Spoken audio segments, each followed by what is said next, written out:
Boa tarde, pessoal. Quem está chegando aí. Esse Lab Coffee Meetup, né, Jonas? Foi ideia de Jonas, o Meetup. Nós vamos falar um pouquinho sobre o framework Django. Né? Para quem não me conhece, né, não sei se todos são do LabCam e do Labens, eu sou o professor Tassiano, do curso de Sistema de Informação, e coordeno o laboratório de Banco de Dados de Engenharia de Softwares, que é o Labens, e sou membro do LabCam, que é o Laboratório de Inteligência Computacional Aplicada aos Negócios. E a gente criou esse projeto do LabCoff para motivar, né, nossos alunos, né, e a gente deixou aberto para quem quisesse participar, porque são apresentações relacionadas com tecnologia, com software, com desenvolvimento e às vezes com temáticas em geral que são de interesse do grupo, né, do laboratório, dos alunos e às vezes da comunidade. Então, por que eu resolvi falar do Django Framework? Eu comecei a ensinar a disciplina de programação para a web, onde o meu foco sempre foi a programação para a web do mundo Java. Né? Spring, Struct, J2EE, né? Todo aquele ferramental do Java. Aí eu fui lendo também sobre alguns outros frameworks de outras linguagens e fui notando que eles tinham certa semelhança. E como o Python está uma linguagem muito usada de forma geral, mas está sendo muito usada para ciência de dados, inteligência artificial, e é uma linguagem, né, dita prática, fácil de resolver alguns problemas e tal, então eu resolvi ver como era a solução de web para Python. Existem vários outros frameworks, mas esse é o, digamos assim, o que está mais na mídia e o pessoal está usando bastante. E aí eu gostei bastante porque ele realmente entrega o que me prometeu. Então, o que o Django Framework é? Ele é um framework web server-side, ou seja, ele roda do lado do servidor. Então, mas ele tem também a parte que ele roda no cliente, que na realidade são as páginas renderizadas, mas o foco dele é ser server-side, ou seja, rodar no lado do servidor. E ele é de alto nível, ou seja, ele abstrai qualquer configuração que você possa imaginar do mundo do servidor. E foi totalmente escrito em Python. E ele tem na página deles essas 5 características deles. Ridiculamente fácil, aliás, rápido, completamente carregado, ou seja, ele não tem loading, né, das coisas, ele já vem pré-carregado, assim, ele consegue carregar todas as suas funcionalidades de forma rápida. Ele é seguro, então ele já entrega uma plataforma de segurança para a sua aplicação web, você não vai se preocupar com essa parte, ele já tem módulos prontos e feitos, é escalável e é versátil. Então ele já vende essa propaganda. Aí você desenvolvendo com ele, você vê que eles buscam fielmente atender esse tipo essas 5 características. E ele é um daqueles frameworks que são opinativos, né, que é um framework que tenta dizer a você como é o correto para implementar certas funcionalidades. Então, como é que ele incentiva você a desenvolver rápido, né, e um design limpo e pragmático. Então, ele não vai exigir muita configuração, né, comparado ao mundo de 5 anos atrás, do Java mesmo, por exemplo, ou de 10 anos atrás, que você tinha que fazer um monte de arquivos XML para configurar todo. Ele abstrai totalmente isso. Né? Os arquivos de configuração dele são feitos em próprio Python, então você programa na linguagem, você não vai sentir dificuldade em configurar. E ele já tem muitas funcionalidades básicas do desenvolvimento web. Eles até falam na página dele lá que a parte chata, o aborrecimento que o programador tem de resolver problemas para a web, de configuração, de gerenciamento, eles resolvem para você focar no seu aplicativo e você não precisar reinventar a roda. E ele é código aberto e gratuito desde sua criação. Ele começou a ser desenvolvido em 2003 e entre 2003 e 2005 por um time de desenvolvedores web experientes. Era um time que trabalhava num site de um jornal e foram criando e refatorando componentes e códigos e vários padrões de design. Com isso, eles começaram a pensar numa ferramenta genérica, então eles começaram a deixar genérico essa solução, e o Django foi lançado em julho de 2005. As versões atuais do Django, que você pode escolher para trabalhar, são o Django 2.2, que ele é LTS, ou seja, ele tem um suporte longo, ou seja, eles vão ficar corrigindo bugs, desenvolvendo novas funcionalidades até 2022. O Django 3.07, ou seja, o Django 3, foi lançado em dezembro de 2019 e deve ir o suporte dele até 2021. E o suporte dele não é longo porque ele não é LTS, mas eles estão preparando para lançar em abril de 2021 a versão LTS 3.2, que ele segue esse padrão. As 2 ponto alguma coisa, né, a X.2 são as LTS, eles lançam sempre em abril. Então, no meu caso, eu estou usando a 3.0.7. Então, eu vou sempre evoluindo ela para chegar na 3.2. Quem está usando o Django? Então, na página deles mesmo tem, mas pela internet tem algumas ferramentas que também já estão utilizando. Então, o Instagram, né, que é um dos conhecidos, a fonte é a página do Django. Então, eu fui atrás do Instagram para saber se eles usam mesmo, mas eles divulgam que sim, o Mozilla usa, tanto que um dos melhores tutoriais do Django foi feito pelo Mozilla, tem uma versão em português dele, né? A National Geographic também usa, a Open Knowledge Foundation também usa, o Pinterest, o OpenStack. Então, tem um monte de sites e softwares importantes que utilizam o Django do lado do servidor. E no hotframeworks.com, que é um site que dá uma visão geral dos frameworks mais usados, então o Django está mais ou menos em quinto, empatado com o Vue. Aí tem o React, é o primeiro colocado, o ASP.NET MVC é o segundo colocado, Angular, Ruby e o Angular JS, eles estão em terceiro lugar. Então, o mundo dos frameworks está nessa faixa aí. Então, Laravel e Spring. Existem muitos outros, eu só coloquei quem tinha mais de 90 pontos, que vai até 100 a classificação desse hotframework.com. Então, a gente vê um framework para cada linguagem, mais ou menos assim. Né? React e Angular são JavaScript, mas você vê um framework para cada linguagem, né? O Django para Python, o Vue também é JavaScript, Laravel para PHP e o Spring para o Java.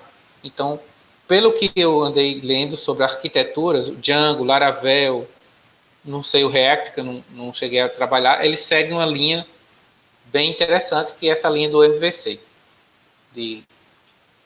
do padrão arquitetural que trabalha no servidor web e no cliente. Então, o Django não trabalha com o MVC propriamente dito, ele trabalha com o MTV. O MTV é o Model Template View. É uma modificação de nomenclatura e também de um pouco do funcionamento, porque o MVC é um padrão onde o V é a tela, né? A visão do usuário, que se comunica com o controlador. E o controlador é o que faz o jogo entre o modelo e a tela. Já no MTV, que é o que o Django usa, né, há uma inversão de nomes. Né? A parte de tela é toda chamada de template, né, porque não é só a parte que o usuário vê, existe um template mesmo, códigos básicos para gerar a tela. O View é a camada que controla os dados, que tem a lógica de negócio da aplicação. No meu caso, eu sempre gosto de dividir essa camada View em outras camadas para ela ficar com menos responsabilidade, dividir a responsabilidade dela. Então, a View controla parte do que ela recebe da tela e joga para uma segunda camada, que pode ser a Service.py, que é uma camada de serviços, que essa sim vai tratar aquela entrada e vai jogar para o banco de dados. E o Model simplesmente são as classes, você pode entender como as classes, os objetos que você vai persistir.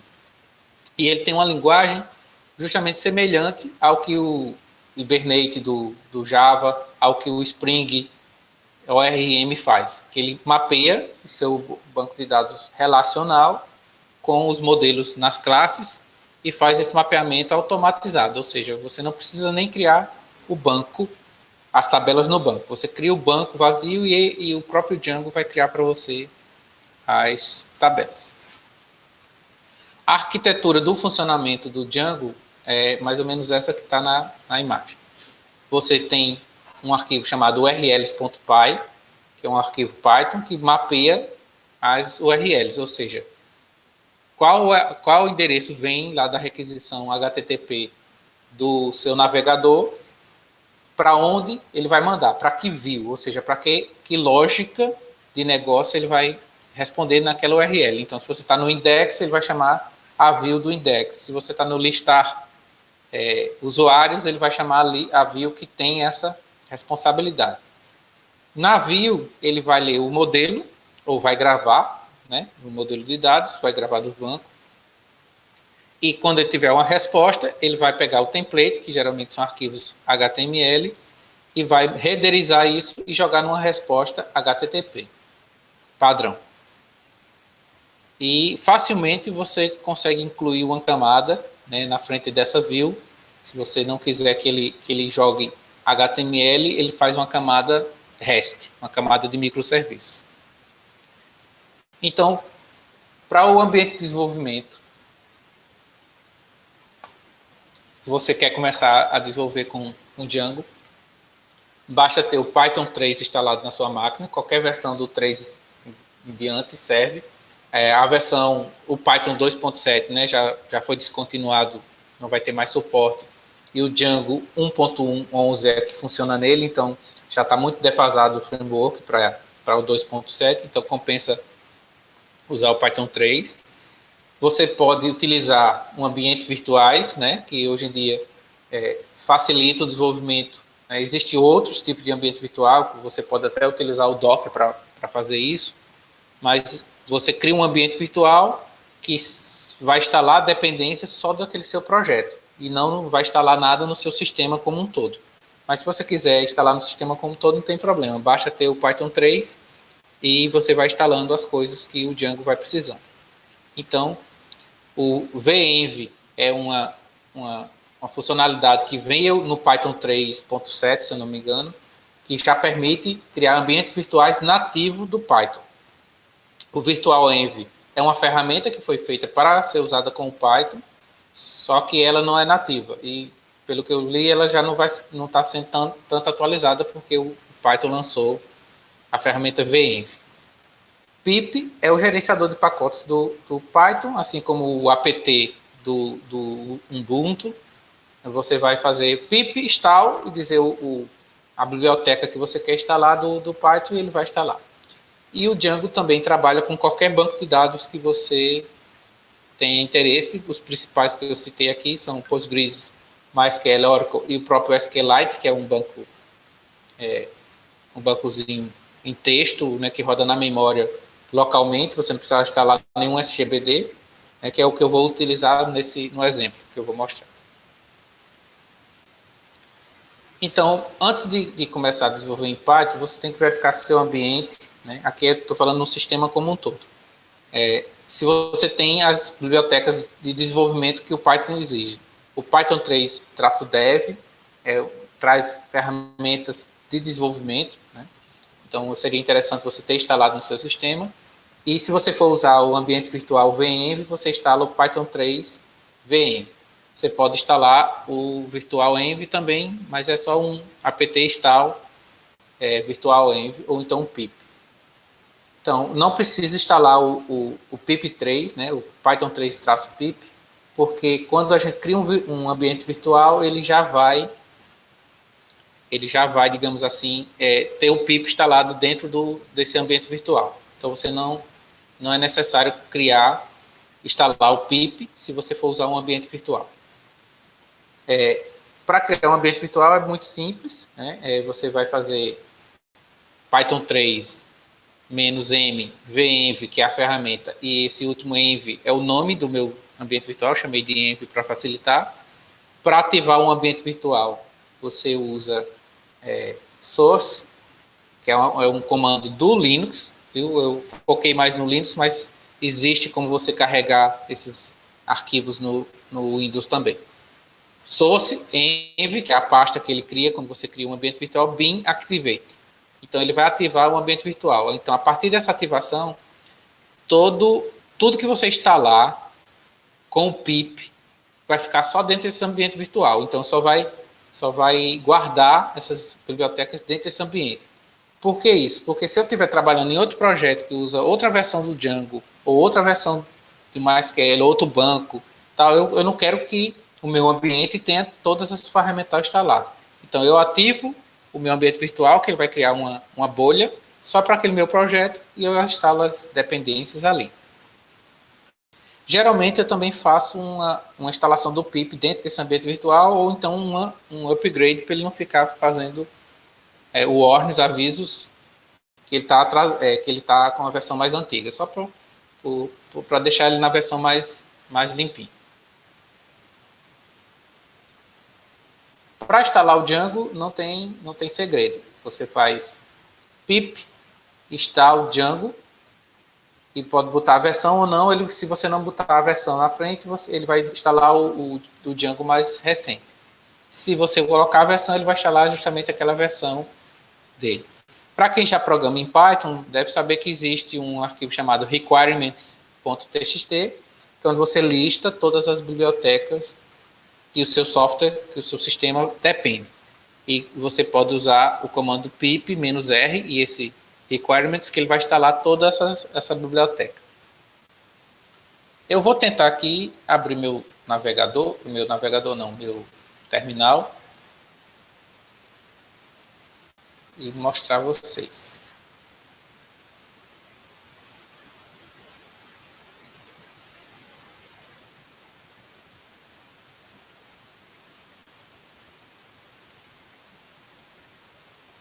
Aí, o Jonatas, o Ian me disse se a tela está pequena, está grande.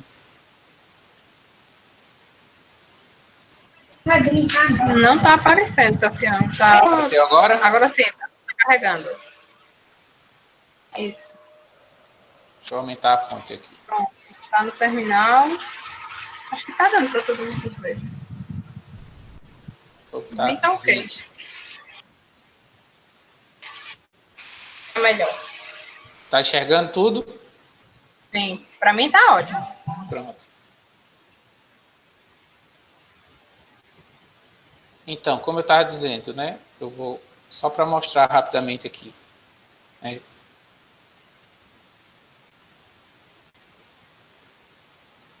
Eu vou criar uma pasta aqui.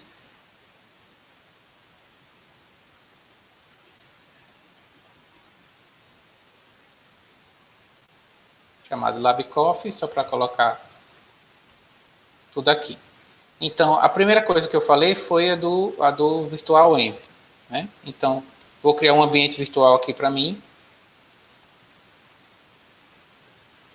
Então, esse último parâmetro, como eu disse, é um nome. Então, eu posso botar qualquer nome. Né? Vou deixar env mesmo.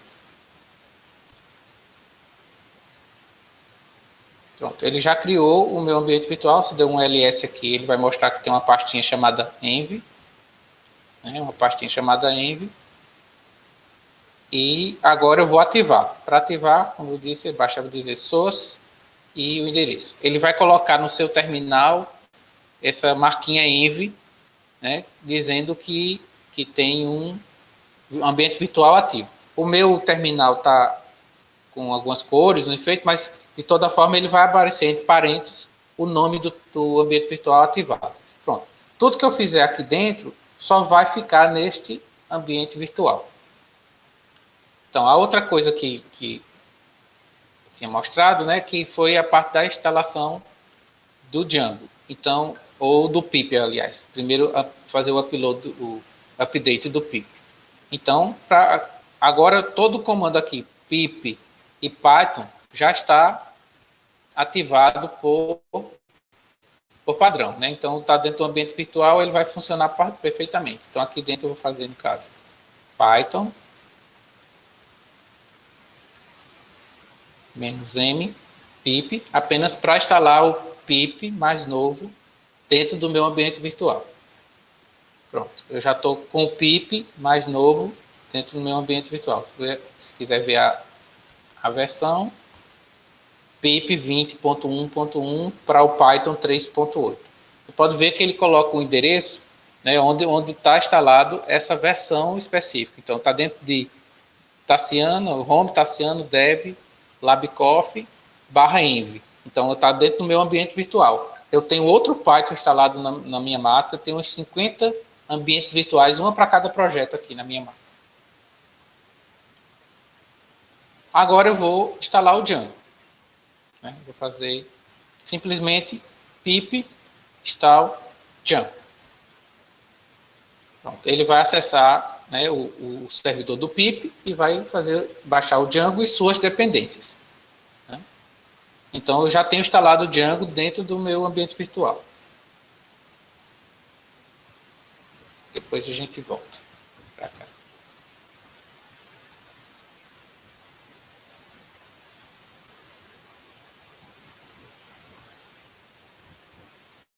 Já fizemos esse passo. Então, a gente já está com tudo, praticamente tudo pronto para o Django funcionar. Então, o próximo passo será criar um projeto Django. Para criar um projeto Django, o Django lhe dá um comando específico para você fazer isso. Que aí esse comando já vai criar toda a estrutura do seu projeto. Você não vai ter que se preocupar com que pastas vai estar a view, com que pastas vai estar as configurações. Ele já faz isso para você. Então, o comando é Django admin start project. Gestor Lab foi o nome que eu inventei para o exemplo. Então, fazendo isso, você já vai ter o Django instalado. E, para testar, basta rodar o servidor de desenvolvimento. O Django, né, vem com um servidor embutido de desenvolvimento. Basta chamar python manage.py run server. Esse manage.py é criado junto com a pasta do Django. Se você tiver um arquivo requirements.txt, você pode, como eu disse, usar pip install -r, que ele vai instalar todas as dependências. Nós vamos criar um arquivozinho para colocar a versão do Django. E para criar uma aplicação chamada labcoff, por exemplo, né, você usa já um comando Python usando o manage.py do Django, usando o comando start app. Então, como é que funciona a ideia do Django? Você cria um projeto grande e dentro dele você vai colocando aplicações. Você pode entender essas aplicações como elas sendo módulos ou subsistemas. Então, o próprio Django vem já com um monte de aplicações prontas para você usar no seu projeto. Então, ele já vem com a parte de segurança implementada, ele já vem com a parte de controle de sessões implementada, a parte de cache implementada, a parte de controle de acesso e permissões e grupos implementada. Então, ele já vem com muita coisa implementada. Então, você vai simplesmente utilizar esses apps que já vem prontos junto com o seu app, que é o que você tem que focar no que você quer. Depois que você roda esses dois comandos, nós vamos rodar no terminal daqui a pouco, ele vai criar essa estrutura de diretórios. Eu botei em duas partes para ficar mais fácil de visualizar. Ele vai criar o seu projeto chamado Gestor Lab e dentro dele ele cria o arquivo manage.py. É um arquivo de script Python que vai ter todos os comandos que o Django precisa. Né?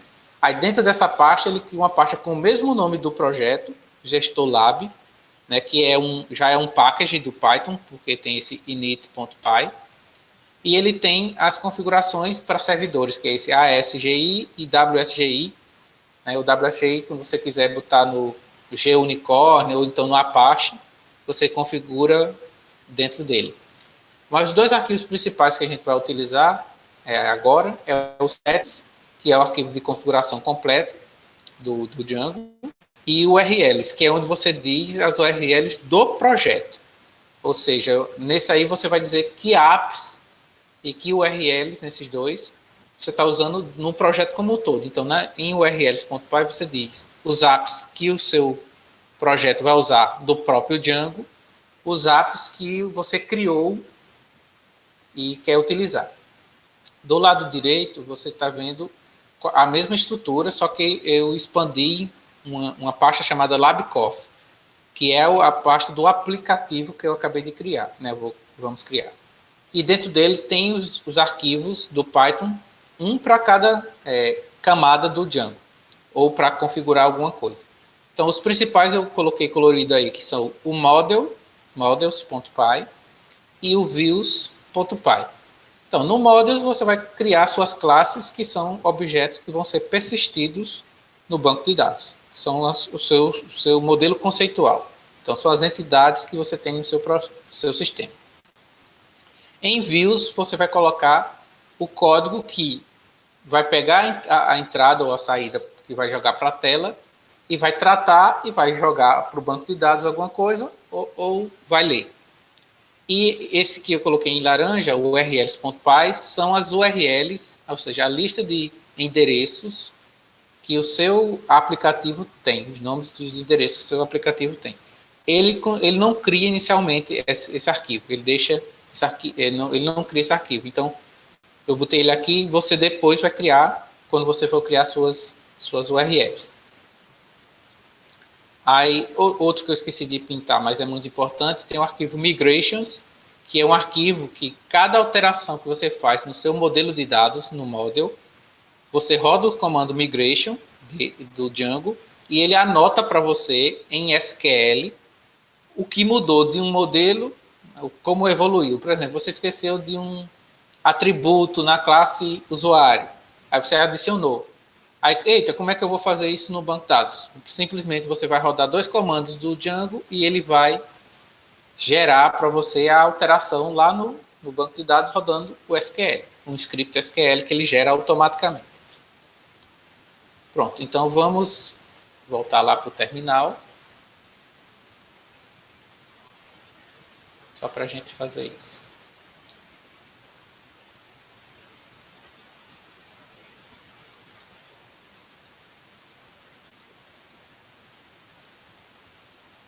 Aqui no terminal, vou limpar a tela.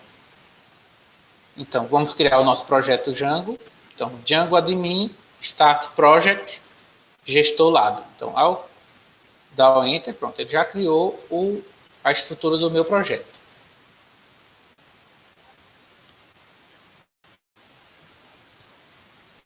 Essa que eu acabei de mostrar, né?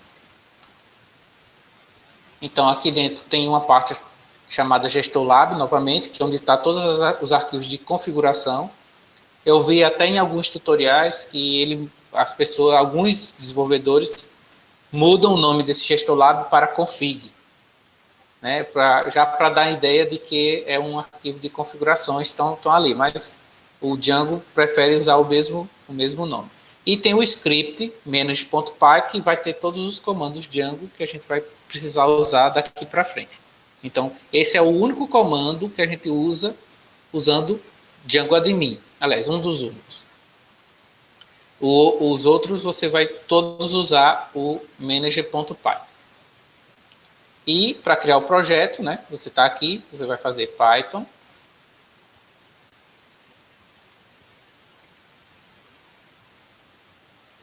Aliás, para criar a aplicação. Deixa eu limpar aqui para ficar melhor. Então, você vai fazer... A partir de agora, a gente vai usar sempre Python, manager.py, que é o script Django, que dá todos os comandos para a gente. E você vai fazer start app. Aí, no caso, o app que eu escolhi fazer foi um app chamado LabCoff. Pronto. Ele vai criar dentro dessa pasta Gestor Lab, aí tem o Gestor Lab, que é as configurações, e tem o LabCoff, que é o meu aplicativo. Como mostrei lá na imagem, nós temos aqui os diretórios admin, apps, app, que é só apenas para você ele dizer o nome do seu aplicativo. Aí o migration, o model, o teste e o view. Teste é para você colocar testes de unidade, teste de tela, fazer os testes. Ele não cria a URLs. Pronto. Só com isso eu já posso fazer Python. Já posso fazer Python -py run server. Ups, local errado. É na raiz onde está o manage.py.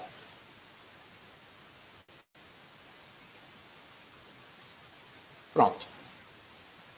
Então, acho que eu já estava rodando ele no outro terminal. Não tem problema.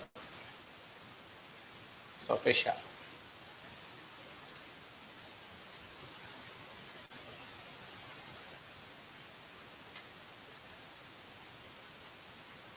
Pronto. Basta ir agora no navegador.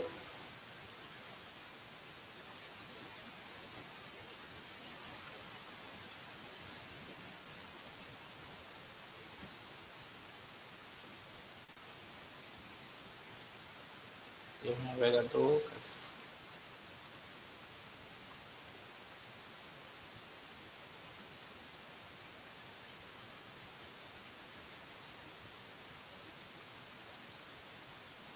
Pronto, estão visualizando a página padrão do Django. Então, criei o projeto, criei o app, rodei Python run server, pronto. Eu tenho a página inicial, default, né? Essa página só aparece porque o projeto não existe ainda, você não configurou nada dentro dele.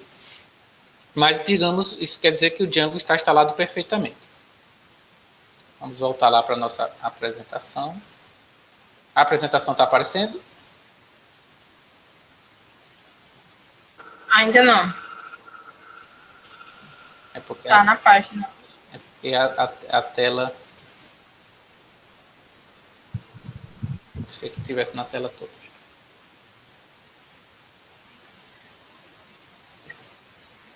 Voltamos para a apresentação. Isso. Pronto. Agora sim, está carregando. Pronto. Até aqui a gente só criou a estrutura. Então eu vou passar rápido aqui, né, para a gente não perder muito tempo nessa parte, e não vou fazer na linha de comando, mas isso aí é simples. Então, a primeira configuração que tem que ser feita é você dizer ao Django o nome do seu aplicativo. Então, você vai lá na settings.py, que é um arquivo de configuração. Aí tem um array, né, uma lista chamada Installed Apps. E você vai acrescentar o seu. Então, o nome do meu app é LabCoffee. Aí, dentro do LabCoffee, tem uma pastinha, um arquivo chamado apps.py. Então, labcoffee.apps. Aí, LabCoffee config é o nome que ele cria lá. Então, você abrir aquela pastinha, você vai ter esse nome padrão.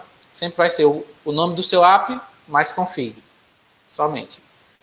Você está notando que tem, ó, Django contrib admin, Django contrib auth, Django contrib content types e assim vai.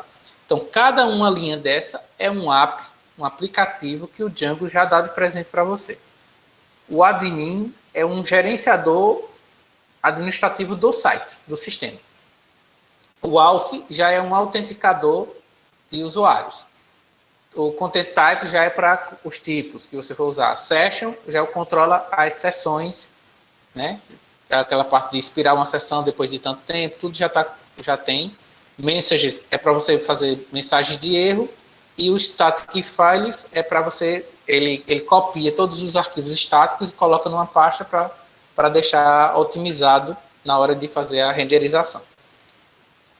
A outra parte que você pode fazer, lá no arquivo urls.py da configuração, você vai colocar as URLs dos apps que você tem. No caso aí, eu quero usar o app admin.sites.url, ou seja, eu estou importando do Django o app admin e estou dizendo ao meu URLs que eu quero todas as URLs que esse app tem. Então, quando eu tiver as URLs do meu app, vai vir uma linha aqui dizendo o nome do meu app, LabCoffee, vírgula, né, labcorp.sites.url, ou seja, eu quero importar todas as URLs do meu aplicativo. Aqui eu deixei o admin, que é o que ele já tem, ele já nos dá um app chamado admin. Daqui a pouco a gente pode testar ele. Essa outra linha simplesmente vai redirecionar, toda vez que você digitar o endereço no barra, ele vai redirecionar para barra labcorp, só para ficar bonitinho no endereço na URL. Banco de dados. É muito simples você configurar o banco de dados no Django. Simplesmente você vai pegar esse arquivo settings.py, vai localizar essa seção database, né, e vai colocar o engine. O engine nada mais é do que o drive, a biblioteca que controla o acesso àquele banco. No caso aqui a gente está com um Django DB Backend SQLite, mas existe o backend MySQL, backend Oracle, backend Postgres e assim vai. E onde tem name é simplesmente o endereço onde está. No caso, quando a gente usar MySQL ou Oracle, você vai botar uma URL do banco, do STBD, com a porta do STBD, com o login e senha do usuário do seu banco de dados. O Django é um daqueles frameworks que tenta ser completo em todas as camadas. Então, ele tem um ORM embutido dentro dele, que é o ORM é um mapeamento objeto relacional, ou seja, ele mapeia o OO do lado da linguagem com o modelo relacional dos bancos de dados relacionais. O Django também tem como conectar em bancos de dados não relacionais, mas não era o foco aqui. E pronto, depois que você configura lá os seus modelos, você vai rodar esses dois comandos na raiz do seu projeto, que ele vai fazer justamente aquilo que eu falei. Ele vai criar make migrations, ele vai criar um SQL de migração do seu banco na versão atual para o que você mudou, e o migrate ele vai executar esse script. Então, sempre que você adicionar um novo atributo, mudar uma configuração, mudar o tamanho do atributo, se é unique, se não é, se é primary key, se não é, você vai rodar um make migration, que ele cria o script, e depois roda um migrate, que ele atualiza. Eu vi que os novos, digamos, frameworks de JavaScript, de PHP, de Java, tem comando, Ruby on Rails já fazia isso há um bom tempo. E quando você faz isso, você já cria toda a base de dados de todos os apps que você marcou lá no instalados app. Então, ele não vai criar só as tabelas do seu app, ele vai criar as tabelas de todos aqueles apps que você está utilizando. Então, para criar um modelo é bem simples, né? Ele usa o O do Python, só que ele incrementa com algumas funcionalidades que ele já implementou numa classe chamada models.model. Né? É uma classe do Django que você vai estender, né, essa notação class author, entre parênteses, botar models.model, você está fazendo uma extensão no mundo Python. Você está estendendo a classe model. Essas três aspinhas, antes e depois, é só um comentário de código, é o Python doc, né, o Java doc, Python doc. Então, eu tenho 3 atributos nessa minha classe autor. First name, last name e e-mail. Aí você vai dizer o tipo dele, no caso você herdou de modos, então model.charfield é um campo do tipo caractere que tem o tamanho de 100. O last name do mesmo modo é um charfield de tamanho de 100 e o e-mail é um e-mail field. Então ele já tem tipos, né, de atributos para facilitar a sua vida. E muitos bancos de dados também já têm esses tipos hoje em dia embutidos. Então tem tipo e-mail, né, charfield, aí textiária, vai ter outros tipos para datas, horas e assim vai. Caso se você usar o Postgres, vai ter tipos relacionados com mapas também. A outra classe que eu pensei em fazer é uma classe chamada Presentation, que tem a ver com o LabCorp, né? Apresentador e autor, né? A apresentação, aliás, e autor. Então, o que é que tem uma apresentação? Ela tem o título, que é um Charfield de 200, ela tem um autor, aí pronto, aqui entra a parte de você fazer uma foreign key, que é uma chave estrangeira para outra tabela. Então, aí tem que lembrar do banco de dados, quem não pagou vai ter que dar uma lidinha, mas simplesmente eu estou dizendo que a apresentação tem um autor. E esse autor é uma foreign key para a tabela, para a classe author. Aí bota todas as configurações que o banco de dados precisa, né? On delete, eu vou ter aqui set null, mas podia ser on cascade, né? Podia ser, aliás, cascade, né? Poderia ser cascade, poderia ser restrict. O null true e o blank true são duas configurações. O null quer dizer que você permite que uma apresentação não tenha autor. Então, o nulo vai ser permitido. Se você quer not null, você vai colocar false. E o blank é uma configuração do Django que é para quando você fizer o formulário lá na tela para preencher uma nova apresentação e você vai dizer blank, ou seja, botar vazio é permitido, botar em branco. Porque se você não colocar na tela, ele vai exigir aquela resposta mesmo que você tenha botado nulo. Aí description é um text field, ou seja, já não é um char field, é um text field, é um texto maior, que tem tamanho de 500, e tem um textinho de help, e botei um start date, que é um data hora, né, um atributo que tem data hora, data time field. Então, você tem todos os tipos de atributos que você possa imaginar. Para usar aquele app admin, nós temos que criar um botãozinho, um usuário, um super usuário, né? E depois nós temos que configurar que essas nossas duas classes, autor e presentation, sejam registradas para o admin utilizar.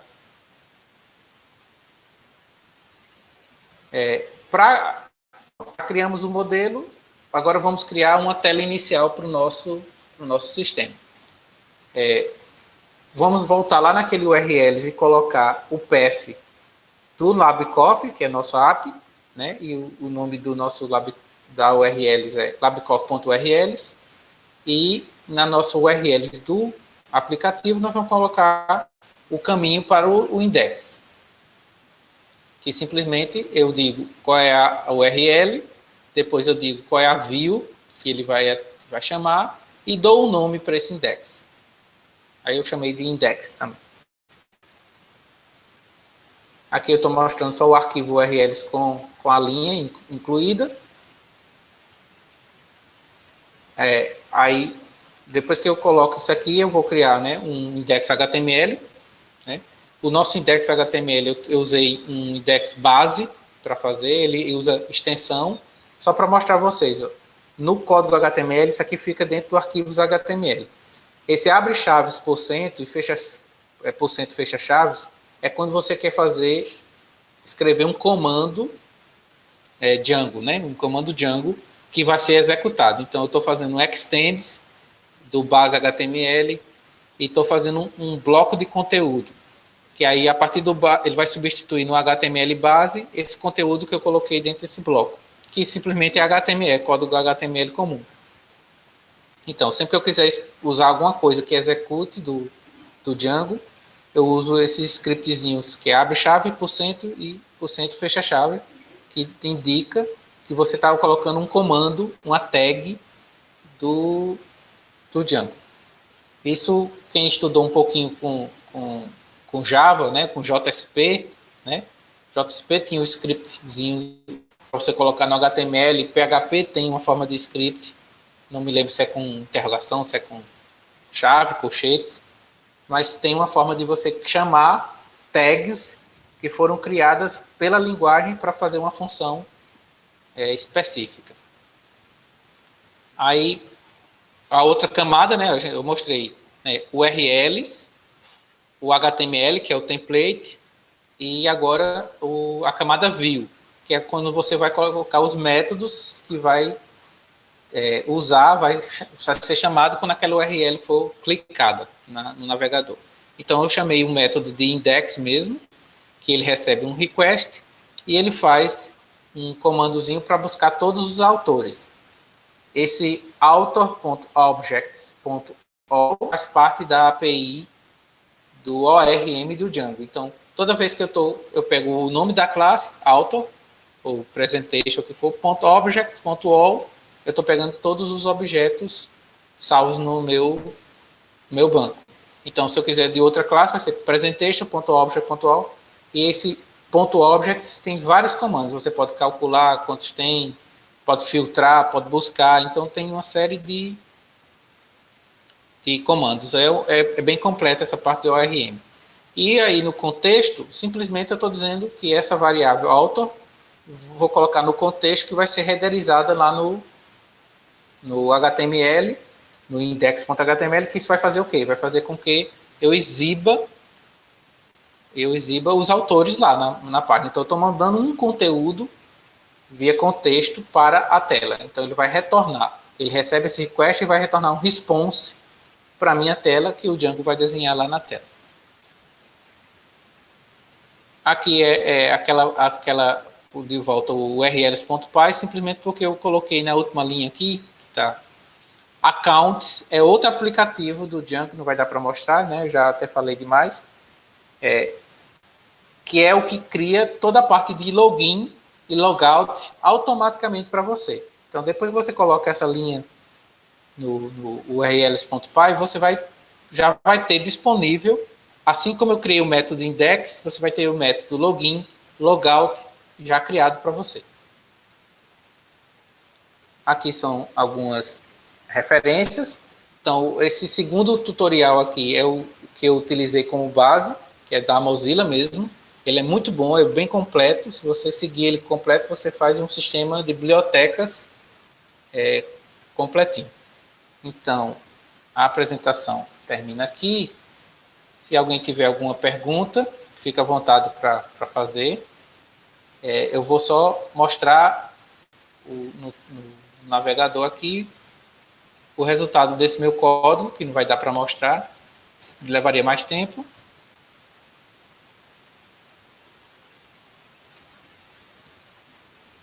Mas dá para mostrar o resultado, o código vai estar no GitHub. Aliás, já está uma parte.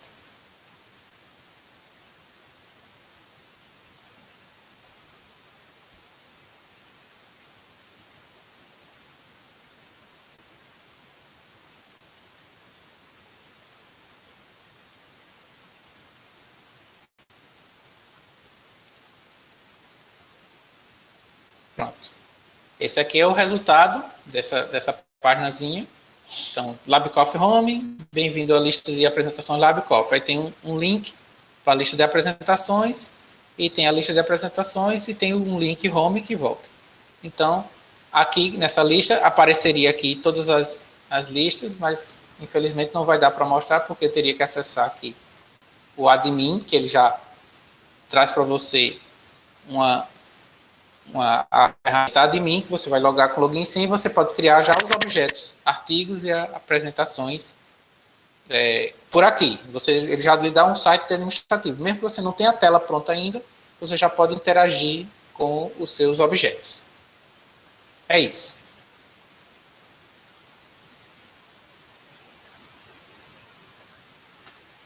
Alô, estão ouvindo? Tem alguém aí ainda? Sim, tem sim. Se você tivesse ido embora. Com sua explicação aí, deu para compreender bem, mas, assim, nos primórdios da humanidade, eu fui brincar com o Django. Eu peguei um livro lá na biblioteca e fui seguir. Quando eu fui instalar as versões, como as versões do livro já estavam um pouco depreciadas, eu acabei instalando as mais recentes. Sei. O que eu não gostei do Django é que se você pegar o tutorial de uma versão e tentar utilizar com outra versão, por mais próxima que seja, não funciona. Eu acho que isso foi um problema da época, porque Isso. eu comecei a desenvolver esse meu aplicativo com a versão 2.7, se eu não me engano, a versão do Django. E já migrei para 3, já estou na 3.07 e tudo Eu acho que subir a versão, a questão é porque você pegou provavelmente uma versão muito distante do livro, e para esses frameworks é muito melhor você utilizar os tutoriais do próprio site, porque eu mesmo já não compro mais livro de tecnologias assim. Isso, na época era, se eu lembro bem, era o Python 2.7. Aí a versão, agora eu não lembro de cabeça qual, a versão do Django. Era a versão 1 do Django ainda, 1.10, 1 ponto alguma coisa. Eu só não lembro qual era 1 ponto alguma coisa, eu não lembro. Eu sei que a diferença era mínima. Era tipo assim, a versão do livro era 1.9 e a versão que eu estava usando, que eu estava tentando usar era 1.10, 1.11. Sei. Mas aí é passado, né? Com certeza. Aí isso aí me desestimulou demais a usar o Django. Eu terminei nem aprendendo.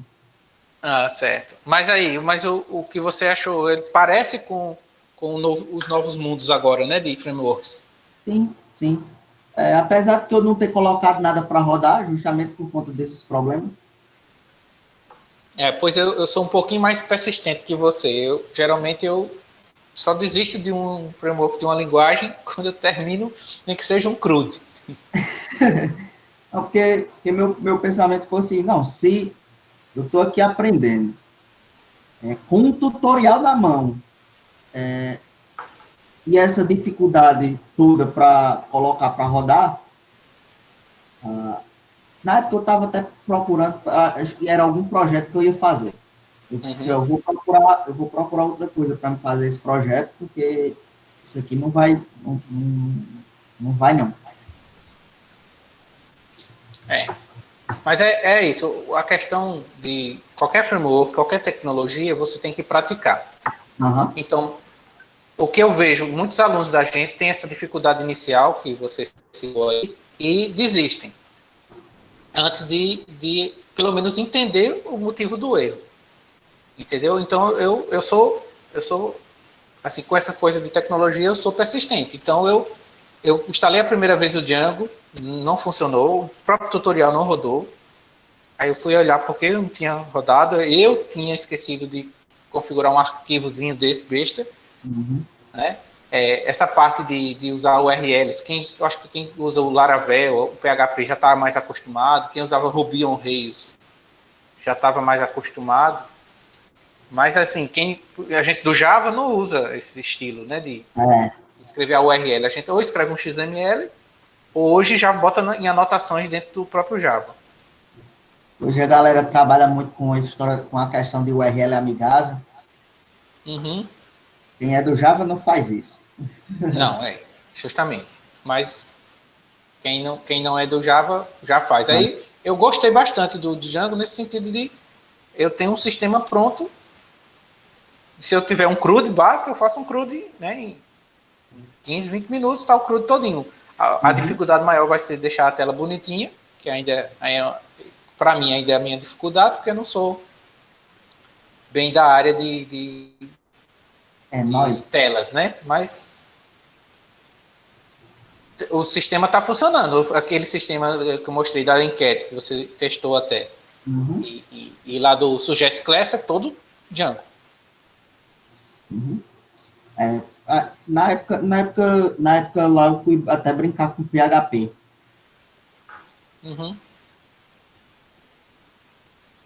Mas eu achei legal.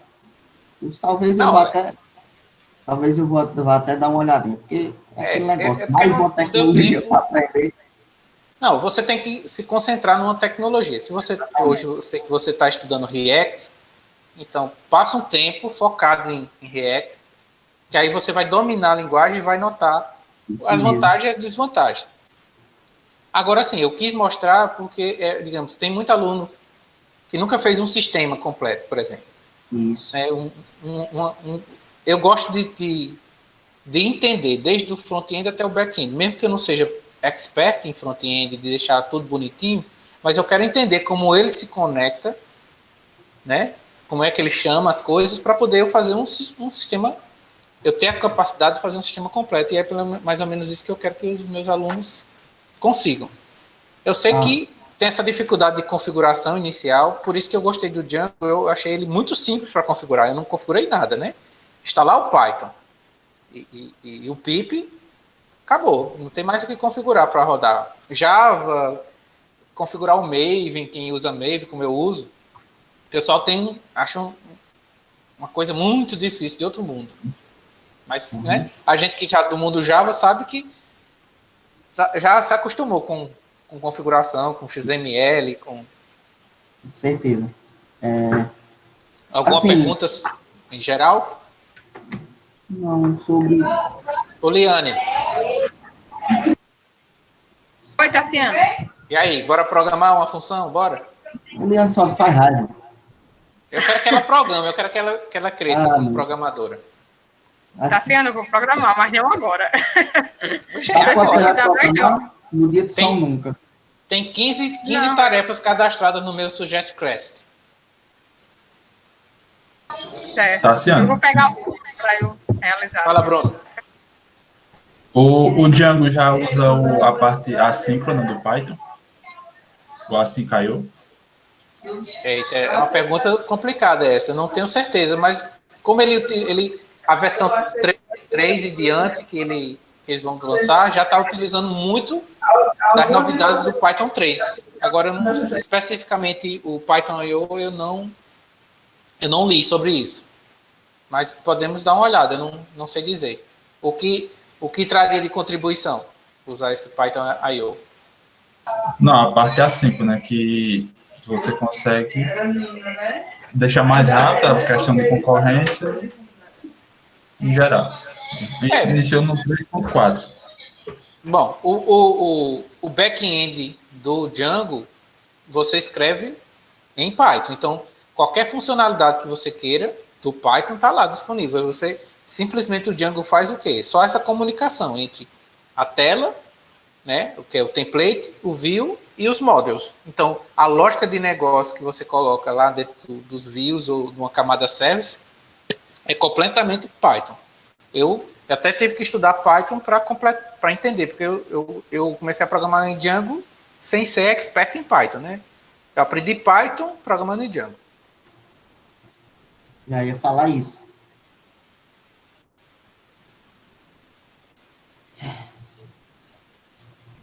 Tassiano, você vai disponibilizar o seu slide para a galera? Sim, com certeza. Eu quero até combinar com o Jonatas, mesmo que a gente não tenha a página do Labicam completona, bonitona, vamos botar na feinha e eu vou botar na minha do Labens a apresentação e o link para o GitHub. Com esse códigozinho rodando funcional. Então é só fazer git clone, Python, manage.py, não serve, viu, Pablo? Aí vai estar rodando. Vamos ver. Vou tirar um tempinho aí para... Quem quiser perguntar e tirar mais dúvidas e ver a parte de administração que não deu tempo a mostrar, é porque eu comecei fazendo só aquela visão geral do Django, mas como era uma coisa de ferramenta, eu queria mostrar um pouquinho de código, sabe? Aí nunca dá para mostrar baixar agora, hein? O completo. Quer baixar já, Bruno? Poderia para baixar agora aí para testar para nós.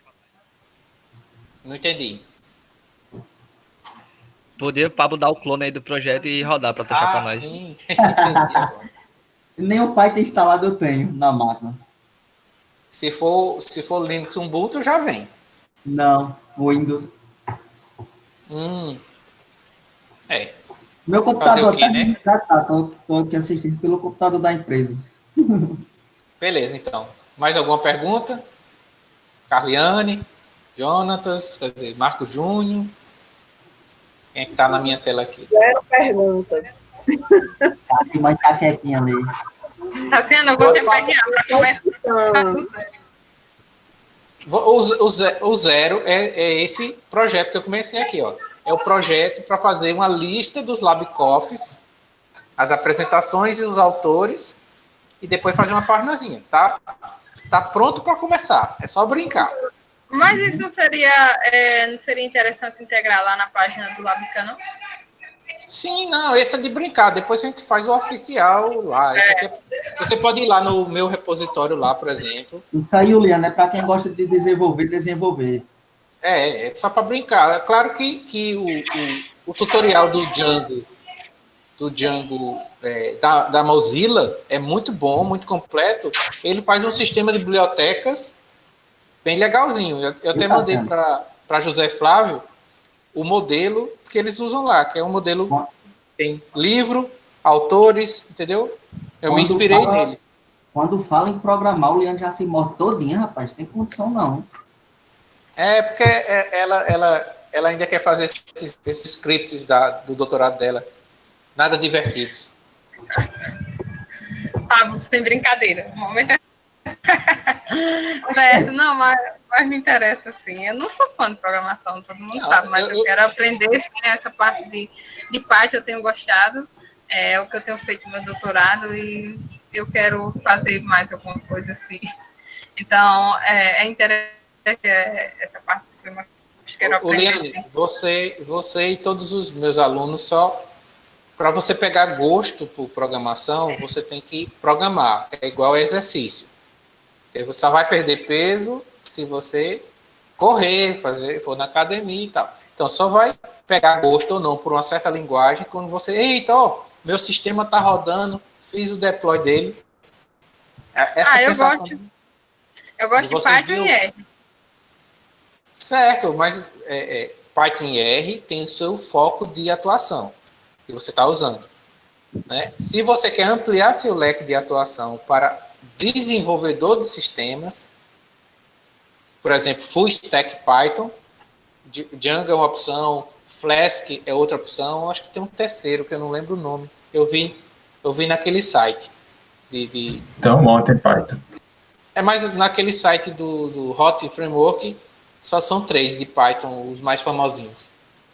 Do Starlet, o outro? Vamos ver agora. Bota os links lá no... Eu vejo vocês lá no Discord. Eu vejo vocês falando esses nomes bonitos e eu não sei nem do que se trata. Pergunte, então. Qual o nome bonito que você achou? Oxe, você falou um agora que eu já nem lembro mais, sem mais nem como falar. Bruno, é o Tornado, o terceiro colocado. Sim, ele é assim também já. Deixa eu mostrar, deixa eu botar na tela. Na telazinha aqui. Depois que saiu assim, que apareceu uma chuva de framework, tudo com assim caiu. Foi? Massa. Vou dar uma lida sobre isso. Olha aqui, ó. Aqui os de Python. Django com 92 pontos, Flask com 85 e o Tornado com 71. Esse ranking é baseado no Stack Overflow e no GitHub. É a parte dos repositórios que tem mais uso, né, mais recente, e as perguntas e a comunidade mais ativa no Stack Overflow. Aí você pode vir aqui e escolher a linguagem que você quiser, né? Escolher Java, primeiro no caso vai ser o Spring, e o JCF ainda aparece aqui em segundo, e o Google Web Toolkit. Se você escolher JavaScript, o React está em primeiro lugar, e o Angular JS ainda está em segundo, o Angular Vue está bem colocado, ó, já está em quarto. Aí tem todos esses outros aqui que eu não conheço. Qual outra linguagem importante? Kotlin, eu não conheço nenhum, é outro mundo para mim. Go, tem um bocado. E aqui o ranking geral. Aí tem o gráficozinho. Esse gráfico roxo aqui é o ASP.NET, né? Caiu, deu um salto aqui. Aí aqui tem o ranking completo. O Coding Ginter do PHP, tá por aqui. Zend, O Tornado. Kotlin roda na máquina virtual do Java, né? O Kotlin basicamente é Java. Kotlin e Scala. Uhum. Agora tem uma outra plataforma que compila para JS e para nativo também.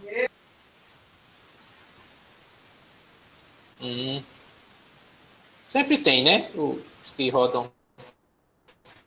Aqui, o Scala é uma linguagem também que roda em cima da máquina virtual Java. Ela foi criada pelo mesmo criador dela. Ele disse que ela era uma linguagem sem as amarras comerciais do Java. Então ele pôde fazer todas as loucuras que ele queria fazer em linguagem. Então ela já é funcional por definição, paralela por definição, um monte de coisinhas. Esse framework Play se parece muito com o Django. Depois que eu vi o Django, eu lembrei do Play. Que ele cria mais ou menos essa parte, né? Models, View, Controller. Vou até fazer um exemplozinho depois com Scala e com Play. É bom para testar aí qual é o melhor dos dois. O quê? É bom fazer a mesma aplicação e testar. Sim, sim. Para aquele rapaz, né? Para ver. Se for para testar alguma coisa de performance, eficiência, ou coisa, dá até, dependendo de se espremer bem, dá até um TCC.